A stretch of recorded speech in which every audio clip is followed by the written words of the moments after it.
And we're back. Thank you guys for checking in with us. We are on our way to Boston again.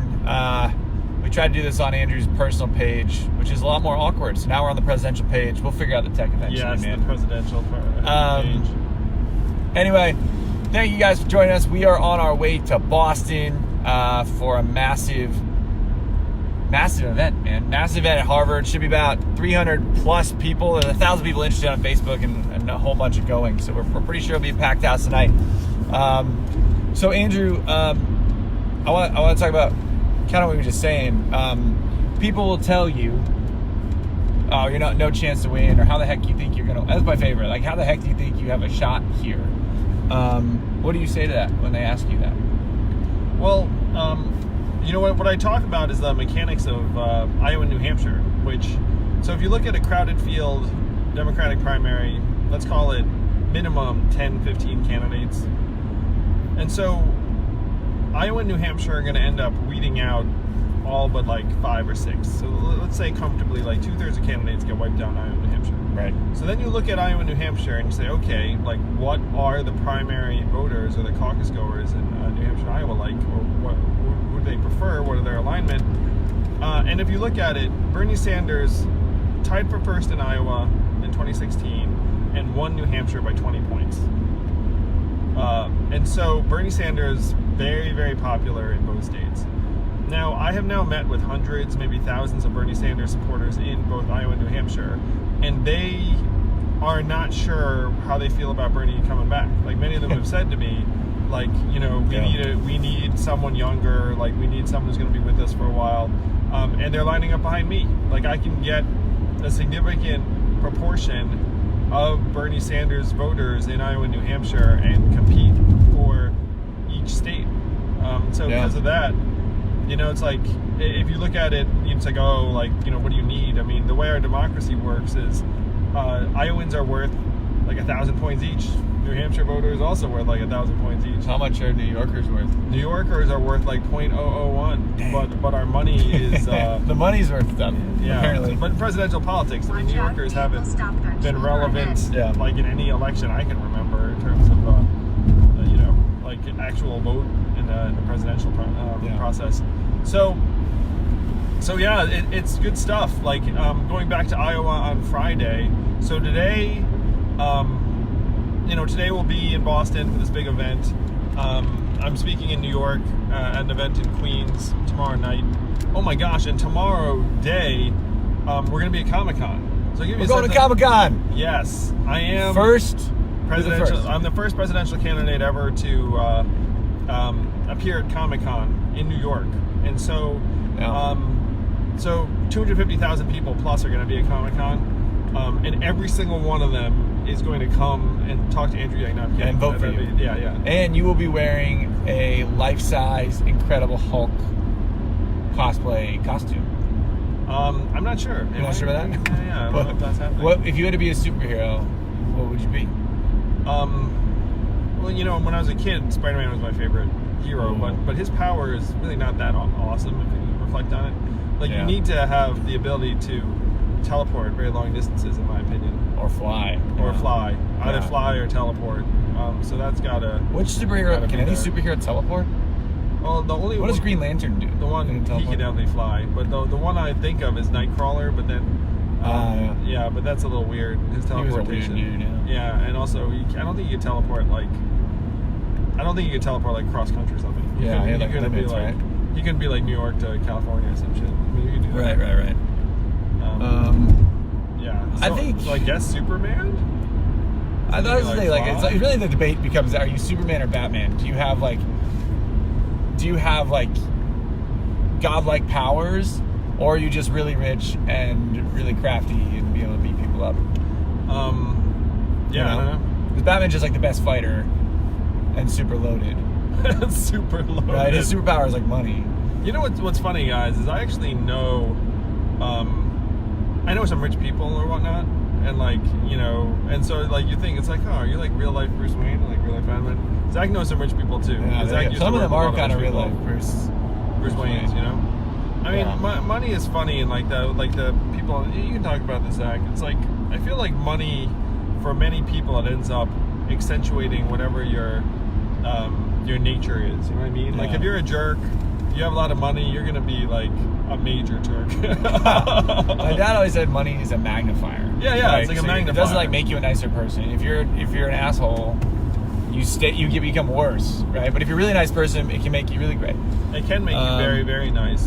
It does like corrupt, like it does change. It changes things. Like if it's just not a lot of money, like if you just kind of ramp up, and then you're kind of the same. But if you go from like 0 to 8, you know. Well, I think, and you've seen this with the people you worked with, I'm sure. It's like it reduces a certain form of internal discipline. It's like you just get nice. a little sloppier.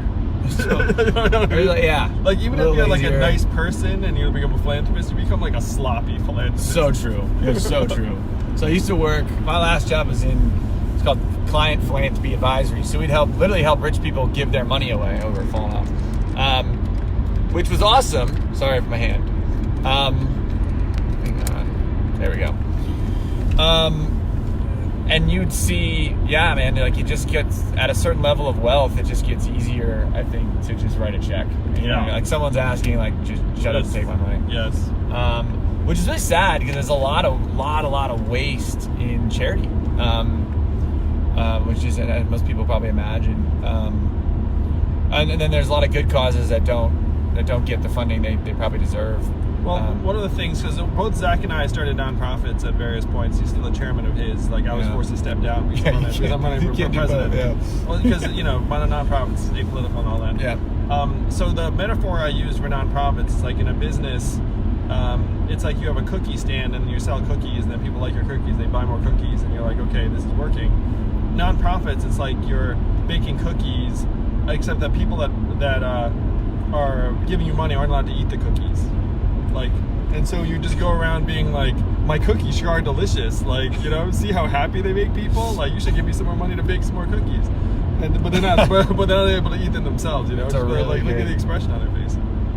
That is a really good analogy. Oh man, thank you. That's so true because you're selling. I swear to God, the cookies are good. yeah, so good. They're even better than that guy's cookies, and you can't try either. Look at the look on their faces. Like, Well, I have done a impact analysis, a taste analysis, how great these cookies are. You should trust me because I have numbers down. Yeah. All right, back to your campaign. Some exciting stuff to share while we're on our way to Boston. We are going to be traveling a lot, going on tour around the country, which is very exciting. Starting November, we'll have formal announcements and things like that. I guess maybe this is technically a little bit formal. But we'll be in Detroit and Cleveland and Pittsburgh, New Hampshire, Iowa City, Baltimore. I think I got most of them. Yeah, and then even before that, like it's not a part of the same tour, I'm going to be in LA, SF, San Francisco, Phoenix, Arizona. Wow. And but really like starting to like hit the ground campaigning really after the midterms, after we support our friends and hopefully turn some seats the right way. Yeah, that's true. We're gonna hit the ground running because we need to, and we need people like you to listen. So and come and spread the word and tell your friends and things like that. So all right. So to review our schedule, right now we're driving to Boston for an event with 700 people in Cambridge. And then we're going to drive back tonight. So we'll probably just do this shit again if you want to like... oh, yeah. We'll be way more tired. It'll be dark. Yeah. And then tomorrow we go to Comic-Con in New York. Comic-Con! I meet a bunch of fans of both mine and comic books, presumably. And new shirts. Did you see the new shirt? Oh, I think I saw the design. All right. So I just want to establish that I am... I'm not going to Comic-Con, because it's like a good political opportunity, but I don't know that shit. I was a grade A geek growing up. I had Marvel Comics subscription and collection up the wazoo. And then what else can I say about? I played Dungeons and Dragons. We would not have been friends growing up. Read science fiction novels. I wasn't cool growing up, but I wasn't that nerdy. Yeah, sure, man. Well, so Zach here was a theater guy. And I was a theater. So we might have been friends because I was a theater guy too. Really? Yeah. What did you do? I was King Herod in Jesus Christ Superstar. Wow. I was the You doctor sing? in like our town. I sing mediocrely Enough to be a decent role. enough to, yes. Wow. This is true. Very cool. So we might have been friends because That's true. if you're in a- You would have had to if you're teach me in how a- to play Dungeons and Dragons. If you're in a theater production together, you end up being friends That's with everyone true. because That's it's true. like the most wholesome shit in the world. It's like those cast parties were the most best. wholesome things. They were lit, so man. good, yeah. It's like, cause you imagine all these like good-hearted theater nerds like all together. They just like, love being each other. like, yeah, Yeah. so much love. So much love. Oh man, A lot of feelings. Yeah, the theater productions were the best. All right, Yeah. so I was a geek, and so my going to Comic-Con tomorrow is like completely 100% aligned on brand. And you know the fun part about it too is like, it's like, I think, I don't know, I mean, you guys can tell me, but like, I feel like a lot of people who are into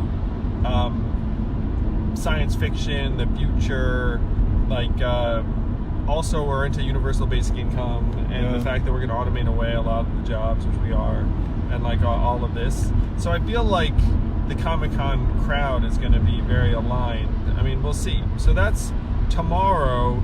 I'm also speaking at an event in Queens tomorrow night. And then Friday, I fly to Des Moines, Iowa. That's right. Where I will be speaking to several hundred Democrats at an event that's honoring various local Democrats in the 3rd District of Iowa. And so, you know, if you've been with us for a while, you know Iowans are worth 1,000 points. Yeah. New Yorkers worth 0. Yeah, sadly. so if you get 300 Iowans together in a room, then you're like, ooh, there's like 300,000 potential points in this room. Yeah, Like, I gotta, like, it's a freaking big get crowd. over It's a there. big crowd. It's pretty cool. You got asked. Yeah, so Friday night, flying to Iowa, speak, and then take an early flight back from Iowa Saturday, go back to Comic-Con Saturday afternoon, I believe. I believe that's Back correct. to Comic-Con. I believe that's correct. And then Sunday, I have an event in New York. I actually have 2 or 3 events, right? Yeah, you're back to back all day. Most of the day Sunday. So, so that's the weekend. So right now is like, you know, like midweek. I was in Philadelphia on Monday. I spoke at a small salon yesterday in New York that was delightful. It did not raise that much money because it was not intended to. But so, you know, one unfortunate thing about running for office is like you do various things, and then there's always this tiny part of you in your heart that's like, man, I hope everyone there just like flies into such like you know, like seizure of enthusiasm that they all just like bust out Their checkbook? yeah, bust out their Let's go back checkbook money. or to just start like taking the credit card and swiping. I'm not sure that's ever actually happened to me in real life, but I will say you have like this faint hope in your heart that like maybe tonight's the night. Well, you that, get a like, lot of everyone enthusiasm. Like, oh yeah, everyone I mean, there was jacked a lot. up. Oh yeah, there was a lot of love. Don't get me wrong. Like pictures, books, like, you know, like I'm gonna Cheers, tell my standing friends, arms, yeah. like But they're not tears were giving you their shed. money. Yeah. You know, tears, signatures, like the whole. But it wasn't like, you know, everyone was like, here's my firstborn son in the form of a check or something. It was all my money. Yeah, that's okay. But there's like a subset. I mean, some of them like are gonna be like with us till the end, just like you all. So I think what's been cool that you guys should know too. So we're planning this tour around the country, and we're obviously calling and booking venues. And your name recognition in Iowa is, I'm happy to say, substantially higher because we've been there a lot, and got some really good press. So Fantastic. it's called like a random rec center in like Iowa City, and I was like, I'm calling, you know, Andrew Yang is coming, and they're like, oh, I know that guy, that's great. Fantastic. Nice. Iowa City has the University of Iowa there, just back-to-back Iowans. Like, it's like 20,000 Iowans. Just thinking about this for a moment. 170,000 Iowans caucused in 2016. So let's say it's 200,000 this time. Right. If you were to get 20,000 students at the University of Iowa like amped about Andrew Yang, I would legitimately become president of the United States. That is true. Because those 20,000 people, like if they all freaking caucused, and they're all, most of them are young new voters, Yeah, absolutely don't care nothing. about the Absolutely nothing stopping them from just registering as Democrats and then caucusing for Andrew Yang. That's very, very. That would legitimately change the course of history. So it's like the people here watching are part of this. This is it. This is how things start. They call it revolutions, call it whatever you want, but these movements start by people saying, "All right, I'm sick of it." Yeah, there's nothing stopping me in this democracy from voting for you. As people like you who think for yourselves and are independent minded, it's one reason why I love my supporters so much. And every time I meet any of you, everywhere where we go, such excellent people. Oh yeah. Yeah, right. The best people. Good humans. We just have to grow the tribe. But I'm very happy to say that there are good humans everywhere we go, and that there's so much potential growth in this campaign. It's extraordinary. There's kind of a thirst for it. What you all might have missed from the last stanza was we have such a high variance set of outcomes where I could legitimately win and become president because I have a higher ceiling than a lot of the other candidates. A lot of the other candidates are very, very well known, but their enthusiasm level is going to get maxed out at what? Yeah, actually, most of them are pretty well known. And but their enthusiasm level is going to get maxed out, unfortunately, at around this mid 40s level. Because if you look at our country, big picture, the number one most common political orientation in our country is independent. I don't know if you guys knew that. But the last numbers I saw, it was literally something 33% Democrat, 26% Republican. Oh yeah. And then 40% independent. So we're somewhat captive to our political party's nomination processes. They're going to nominate somebody, but then you come out the gate and then you've got, let's say, a third of the population being yeah, and then the people the vast middle is I don't know. I don't know about this. Now, one thing I will say is that the people in the vast middle, though they're nominally independent, most of them have an alignment. They lean one way or the other. Most of them lean one way or the other. Or they're probably registered, right? Some of them. But it is the case that I have a much higher ceiling than most of the because the independents will probably go towards, are more likely to go towards a new candidate. Is what you're saying? Yeah. And I just saw a report out of Iowa, and one of the number one things they're looking for? They're looking for new voice. New blood, baby! Yeah, younger. Oh my gosh. Not 85. Yeah. And we're living in a very strange time. I've been reflecting on this a fair amount. Where if you look around, you say, why is it that the front runners for the Democratic nomination are going to be between 70 and 78 years old on election day? Why is it that Bernie will be 78, Biden will be 79? Yeah, so guys, no, more or less right. So both Joe Biden and Bernie Sanders were born in 1941. So they'll both be 78 come election day. Now, people think Joe Biden is younger than Bernie Sanders because he looks younger, but it's just because I feel bad. It's sorry, my phone just went out with one of our colleagues. Someone called us. Yeah, someone that we should probably. I'll call. You can stay live. Really? Yeah. Oh wow, look at this. You gotta tell Matt he's live on the phone then. Okay. Hopefully it's not important. He might be at Kinko's. I actually thought that Matt was for whatever reason, I thought he was watching this stuff and then decided to be hey, it's Zach. You're live with America. This is our chief of staff, Matt, on the phone. Is it important? Yeah. Are you at Kinko's? Kinko's is very important. Okay, I'll call you right back.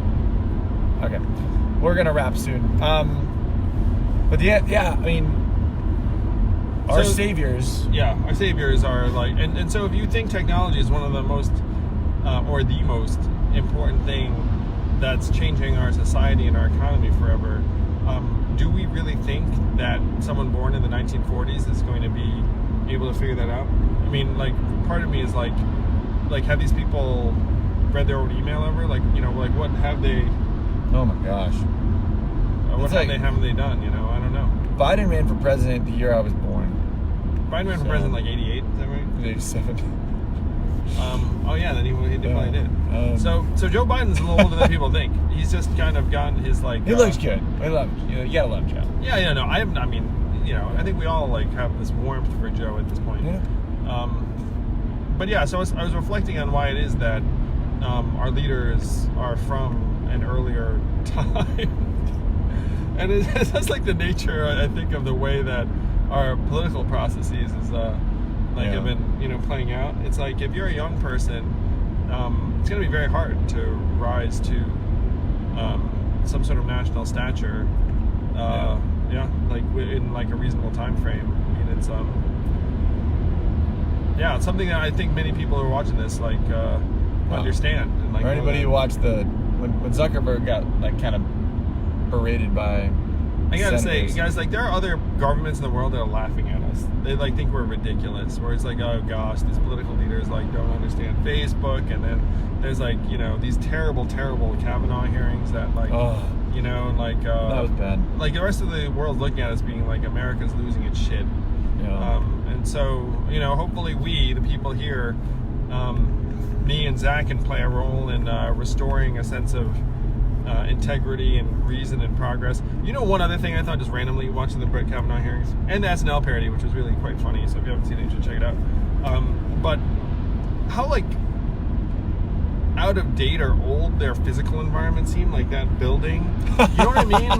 There's these really weird wooden structures and looking down and this and the rest of it. It's so true. I think that one of the things that we really should do is just upgrade the freaking government buildings so people feel like they're in the 21st century.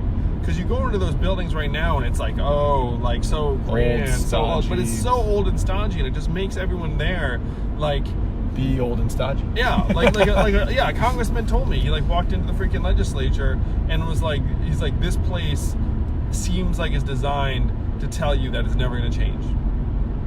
And I do think most of you would agree, I'm sure, physical environments matter, buildings matter, spaces matter.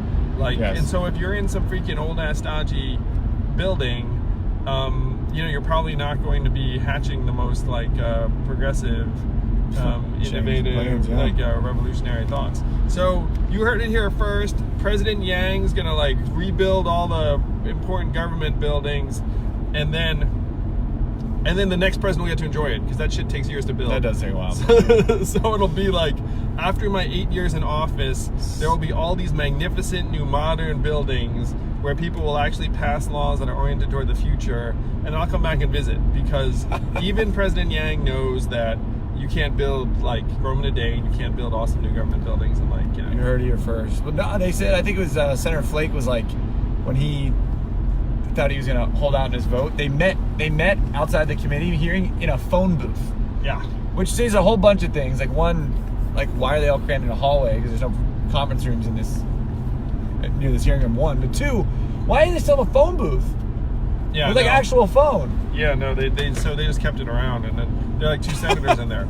Incidentally, the senator who was with Jeff Flake, Chris Coons, from Delaware, is a really, really good dude.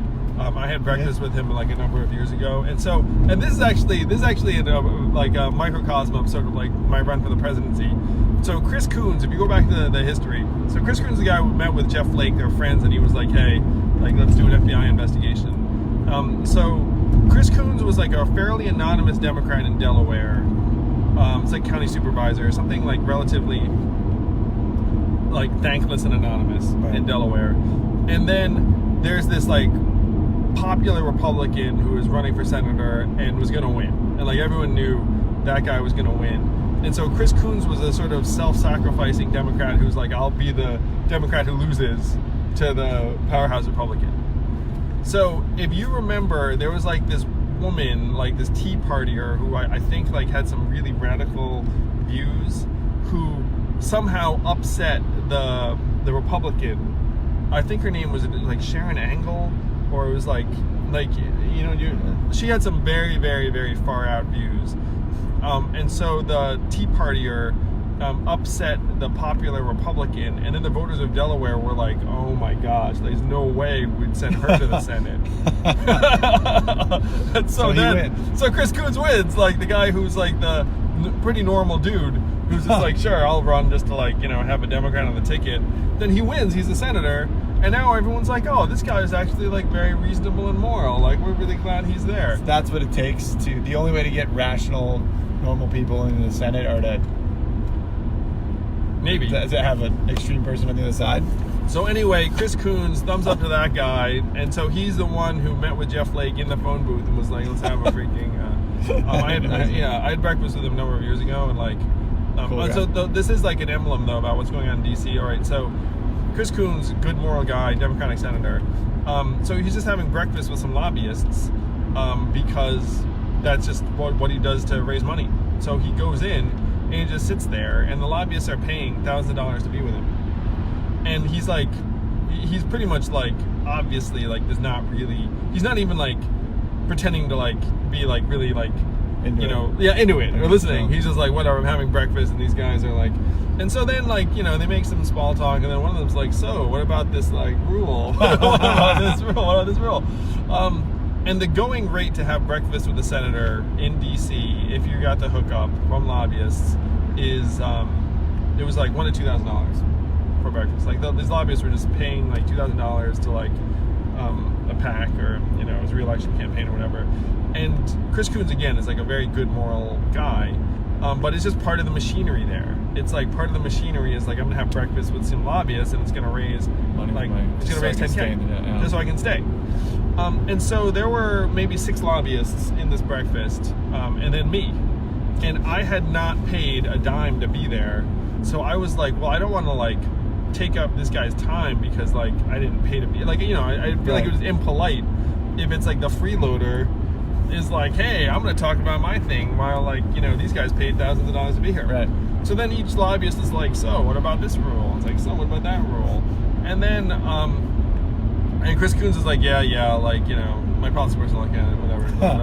And then it comes to me, and at the time I was the head of Venture for America, and it's like, oh, I started this organization, like, helps train young entrepreneurs and create job growth in like in Detroit and Baltimore.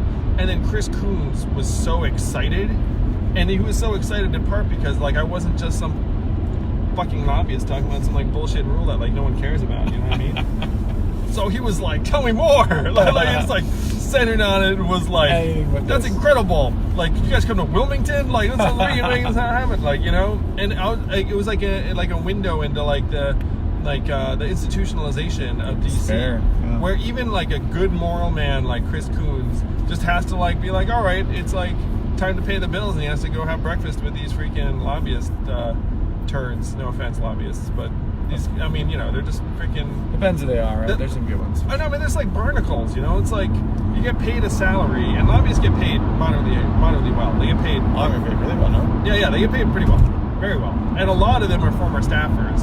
Because if you're a former staffer, then you like trade on your relationships and then like get in there. So you get paid hundreds of thousands of dollars, and you have this fat budget, and then you like just smooth it up with like legislators being like, hey, this is what we think the policy should look like. And here's the thing that's very, very upsetting, maybe should be to the American people, is that most of the lawmakers and their policy people rely on the lobbyists for all of their actual policy thinking and information. Yeah. Because code again, sorry. 2542. Anyway. Okay. So, no, it's it's like that. Anyway. Anyone? You're fine. So they rely very, very heavily on the lobbyists for their thinking, for the info and their thinking, and like, and so oftentimes there was this thing about like someone was complaining about, it's like after the meltdown, where someone was like the person who's trying to write the rules went to the banks to find out what the rules should be. And then someone was like, hey, don't you think it's a problem? You went to the banks to like figure out what the financial regulations should be. Yeah. And then the person was like, who else am I going to go to? Like, there was like no actual, independent source of thinking on it. That was not like, already. So I would love to change that as president. I mean, I want to do a lot of things, but right now our government truly is captive to corporate interests and big money and the rest of it. Citizens United made it legal. Legal and worse. But I will tell you all that there is a lever that we can pull to undo a lot of this mess and darkness. And the lever truly is the Democratic caucus goers of Iowa and the Democratic primary voters of New Hampshire. So with your help, we can start a wave around the country and then get that wave fired up in early 2020 from Iowa and New Hampshire, then that wave's going to sweep through to South Carolina, Nevada, and California, and then hopefully your state. We get to Ohio and the rest of it. So thank you all. We're going to give Matt a call back at Kinko's to see what that next thing is. We'll be back later. Yeah, we'll do this again on the way back from Boston late tonight. Not that you guys will be holding your breath for that, because that's going to be like pretty late. Thank you guys. Take care. Thanks, guys.